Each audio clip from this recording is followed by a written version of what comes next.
안녕하세요. 이시우TV의 이시우입니다. 해당 분석은 초안 분석이며 최종 분석과 픽은 하단 댓글에 있는 링크로 문의 주시면 방입장 도와드리도록 하겠습니다. 방입장은 무료로 진행되며 절대 금전적인 요구를 일체하지 않습니다. 이번 분석은 승부식 88회차 해외 축구 총 4경기 분석 진행해 보겠습니다. 스트램스 고드세는 전반적으로 공격 효율이 떨어지고 있습니다. 특히 홈 경기에서 자신들이 주도하는 상황에서 효율성이 더 낮아지며 홈에서의 평균 슈팅 전환율이 9%에 그치고 있습니다. 그나마 수비 조직력은 3백을 구축하면서 일정하게 유지되어 버틸 수 있는 상황입니다. 상위 전력의 강한 공격에는 취약하지만 트롬세는 그런 역량을 가진 팀이 아닙니다. 트롬세는 원정에서 매우 신중한 경기 운영을 합니다. 중앙에서 블록을 세우고 윙백들도 전진을 자제하며 수비에 집중하는 편입니다. 이 때문에 트롬세의 공격 구성과 패턴은 매우 단순하며 원정 경기에서는 경기당 평균 0.5골에 그쳐 홈에서만큼의 화력을 보여주지 못하고 있습니다. 하지만 원정에서의 수비력은 홈과 비교하면 정확히 절반으로 줄어들어 상당히 안정적입니다. 이 경기에서는 언더를 예상하는 것이 좋고 과감하게 접근한다면 무승부를 예상할 수 있습니다. 트롬세가 원정에서 신중한 모습을 보여주며 수비에 집중할 가능성이 높고 스트램스 고드세의 공격 효율성이 매우 낮기 때문에 답답한 경기가 될 것입니다. 트롬세의 원정 수비가 강한 반면 공격 패턴이 단순하기 때문에 큰 득점이 나오지 않을 가능성이 큽니다. 함캄은 전체적으로 라인을 내리고 안정적으로 운영하는 실리적인 경기를 펼치는 팀입니다. 이런 스타일 덕분에 강호들을 상대로도 종종 좋은 결과를 얻는데 예를 들어 보데클림트를 1대0으로 잡아낸 적도 있습니다. 그러나 함캄의 플레이 스타일은 앞으로 길게 차주는 전략을 주로 사용합니다. 흥미롭게도 프레데릭 스타드도 비슷한 스타일을 추구하는 경향이 있습니다. 프레데릭 스타드는 리그 내에서 의적이라고 할 수 있는 팀으로 원정 경기에서는 평균 점유율을 38%로 낮추는 등 매우 소극적인 운영을 합니다. 이로 인해 하위권 팀들을 상대로 오히려 고전하는 모습을 자주 보입니다. 실제로 보데클림트전 패배를 제외하면 모든 패배가 9위 이하 팀을 상대로 기록된 것입니다. 이번 경기에서 가장 추천하는 픽은 언더입니다. 두 팀 모두 라인을 내리고 플레이하는 하위권 운영을 하기 때문에 득점이 많이 나올 가능성은 낮습니다. 과감하게 접근한다면 무승부를 예상해 볼 수도 있습니다. 프레데릭 스타드는 비록 상위권에 속해 있지만 전술이 단순해 하위권 팀을 상대로 고전하는 경향이 있다는 점을 고려할 때 함캄과의 경기도 비슷한 흐름을 보일 가능성이 큽니다. 이 외에도 다른 축구 분석과 야구 분석 및 종합 픽이 궁금하시다면 하단 고정 댓글 링크로 문의 주세요.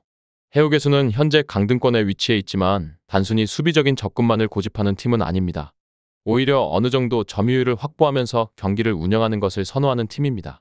다만 높은 점유율을 가져간다고 해서 공격 효율이 좋은 팀이라고 보기는 어렵습니다. 해우개수는 라인을 올리고 공격적인 접근을 시도할 때 상위권 팀과의 맞대결에서 패하는 경우가 많습니다.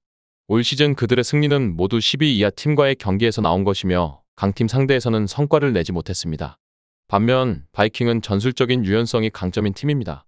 원정에서는 상대에게 일정 부분 공격권을 허용하는 편이지만 이로 인해 크게 불리해지는 상황은 드물다고 할 수 있습니다. 바이킹은 보데클림트와의 경기에서 1대0으로 패한 것이 유일한 아쉬움으로 이외의 원정 경기는 대부분 안정적인 결과를 보였습니다. 이번 경기에서는 바이킹이 승리할 것으로 예상됩니다. 바이킹은 원정에서도 상대에게 공을 내주는 경우가 많지만 이로 인해 전체 경기 결과에 큰 영향을 미치지는 않습니다. 따라서 이번 매치는 바이킹의 승리를 예상하며 바이킹이 점유율이 낮은 상황에서도 속공에 능하고 전술적 유연성을 가지고 있어 오버가 나올 가능성도 충분합니다. 이 순위로는 오버를 추천할 수 있으며 바이킹의 공격적인 플레이와 유연한 전술 변화가 효과를 발휘할 가능성이 큽니다. 로센보르의 문제는 오랜 기간 동안 지속되어 온 수비 불안에 있습니다. 로센보르가 주도적인 경기 운영 스타일을 고수하며 높은 라인을 유지하는 경향이 있지만 올 시즌 중상위권 팀들 상대로는 주도권을 잡는 데 어려움을 겪고 있습니다. 올 시즌 승리한 경기들도 모두 하위권 팀들과의 경기에서 기록되었으며 릴레스트롬을 상대로는 연패를 기록 중입니다. 릴레스트롬 역시 점유율을 중시하는 팀으로 브란이나 보데클림트 같은 강팀을 상대로는 어려움을 겪는 경우가 많지만 원정 경기에서는 실점을 통제하며 더 나은 경기력을 보여주고 있습니다.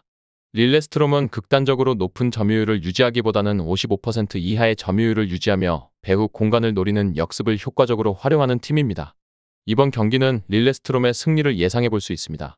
로센보르의 수비진이 몇 년째 문제를 해결하지 못하고 있는 상황에서 릴레스트롬이 주도권 싸움에서 우위를 점하고 있는 최근 경향은 주목할 만합니다.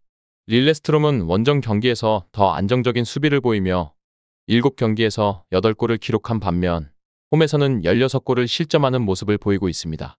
이러한 점을 종합해 볼 때 릴레스트롬의 승리 가능성이 높다고 판단됩니다. 끝으로 정확한 배당 변동에 따른 실시간 추적과 최종 예측은 배팅 마감 직전까지 이루어져야 합니다. 위 부분을 참고하는 배팅이 아닌 더 근시적인 결과는 배당률 흐름의 변화 및 경기 시작 전 결장자 정보에 따라 변동될 수 있습니다. 함께 배팅으로 더 효율적인 승률을 만들고자 만들어낸 채널입니다. 모든 경기를 영상에 담아내기엔 한계가 있습니다. 이외 다른 경기들의 정보와 결과 예측 및 더 많은 도움이 필요하시다면 분석방으로 언제든지 연락주세요. 최선을 다해 보이겠습니다.